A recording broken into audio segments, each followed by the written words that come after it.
உள்ள பகுதியில் இருக்கிற அந்த செக்யூரிட்டி, அது மாத்திரம் இல்லாமல் அந்த கனகராஜ்ங்கிற ஒரு டிரைவர் மற்றும் இங்கே இருந்த தினேஷ்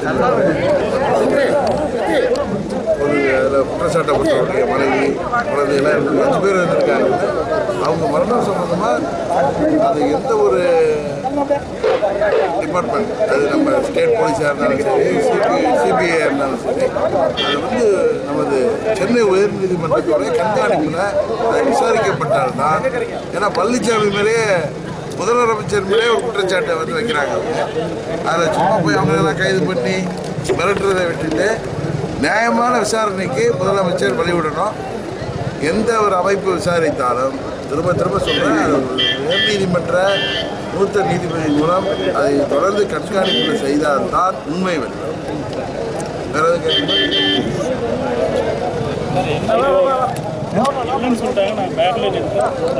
இல்லை, இரங்கல் தெரிவிச்சு நீங்கள் வரும்போது சார் சொல்லுங்கள்.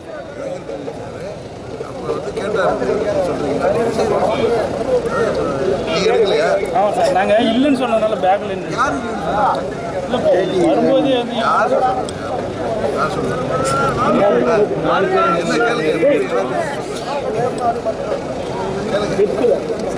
கொடநாடு அதுதான் இப்போ சொல்லி முடிச்சார். அதுதான் சொன்னார்.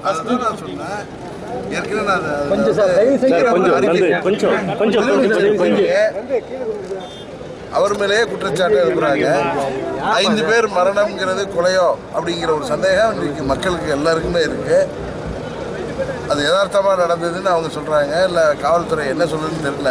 அதில் காவல்துறை, தமிழ்நாடு போலீஸோ இல்லை சிபிஐயோ எந்த அமைப்பு விசாரித்தாலும் உயர்நீதிமன்ற மூத்த நீதிபதி அதை கண்காணிக்கணும். அவங்களுடைய மானிட்டரிங்கில் நடந்தால் தான் ஒரு முதலமைச்சர் மேலேயே குற்றச்சாட்டு இருக்கிறப்ப அதில் உண்மை வெளிப்படும். அதுக்காக நியாயமான விசாரணை நடைபெற வேண்டும். அவங்க டெல்லியில் பத்திரிகையாளர் சந்திப்பு நடத்தின உடனே இங்கே அவங்க மேலே வழக்கு பதிவு பண்ணி அவங்கள கைது பண்ணுறாங்க. அதான் சொல்கிறேன், அதான் ஏன் ஒரு பயப்படணுங்கிறது தான் எல்லாருக்கும் சந்தேகத்தை கிளப்பிருக்கு. அதான் பத்திரிகையாளர் சந்திப்பில் அங்கே டெல்லியில் அதில் சம்மந்தப்பட்ட 2 குற்றவாளிகளை கைது செய்யப்பட்டு விடுதலையானவர்கள் இல்லை கைது செய்கிறது பெயிலில் இருக்கிறவங்க நீங்கள் அவர் மேலே குற்றச்சாட்டு சொல்கிறவங்க ஏன் இவர் கடந்து இவரை பதைக்கணும்? எதுக்கு இப்படி ஒரு மாதிரி பயப்படணும்? உடனே எங்கள் கேஸ் போட்டு உள்ளர அவங்களை பிடிச்சி போட வேண்டிய அவசியம் என்ன இருக்குது?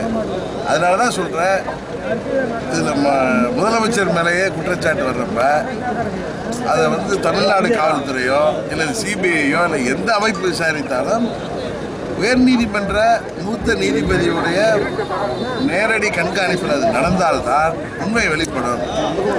அதனால தான் நான் நேற்று அதில் அறிக்கை திமுக கொள்கை பரப்பு துணை செயலாளர் ராசா பல்வேறு குற்றச்சாட்டுகளை ஒரு கேள்வியாக எழுப்பியிருக்கிறாரு. இது சம்பந்தமாக கேபி முனுசாமி இது வடநாடு பங்களா சசிகலா வாசம் தான் இருக்குது, நீங்கள் எது வந்தாலும் அது சசிகலா தான் பொறுப்பு, நீங்கள் அவங்ககிட்ட தான் கேட்கணும். நம்ம கேபி முனுசாமி கேள்விக்கெல்லாம் நீங்கள் போய் சொல்லிடுறீங்க. அது அவங்களுடைய வசத்தில் தான் இருக்குது. அவர் முனுசாமி வசத்தில் கொடுக்க முடியாது. அவங்களுடைய இது அவங்கள்ட்ட தான் இருக்கும். அதில் எதா இருந்தாலும் முதலமைச்சர் மேலே குற்றச்சாட்டு சொல்கிறாங்க. மரணத்தில் கனகராஜ் அவர் எந்த ஊருக்காரரு? சேலம் எடப்பாடியை சேர்ந்தவர். அவங்க அண்ணன் பேட்டி கொடுக்குறாரு, நேற்று கூட கொடுக்குறாரு. அதில் தம்பியோடைய கொலையில் மர்மம் இருக்குது. இவங்க சொல்கிற மாதிரி அதே மர்மம் இருக்குது. அதாவது பொய்யா ஒரு தகவலை இவங்க அம்மாவுடைய மரணத்தில் பரப்பிக்கிட்டு இருந்தாங்க. அது இன்றைக்கி அவங்க தலையிலே வெளியிருக்கு தான் நினைக்கிறேன். முனிசாமியார்னு எந்த சாமி சொன்னா உண்மையை வெளிவரணும். அதனால் உயர்நீதிமன்றம் எப்படி இந்த சிலை தடுப்பு பிரிவில் அவர் பொன்மாணிக்க வேலை எவ்வளோ டிஸ்டர்ப் பண்ணுறாங்க, அதுமாதிரி இங்கே என்னென்ன இதில் ஆளுங்கட்சி அரசாங்கம் அது காவல்துறையே முதலமைச்சர் கையில் வச்சுருக்காரு அண்ணன் பழனிசாமி. அதனால் அதில் சரியாக நடக்கணும்னா உயர்நீதிமன்ற மூத்த நீதிபதியுடைய நேரடி கண்காணிப்பில் மானிட்டர் பண்ணாதான் இது ஒழுங்காக அதில் உண்மை வெளிவரும்.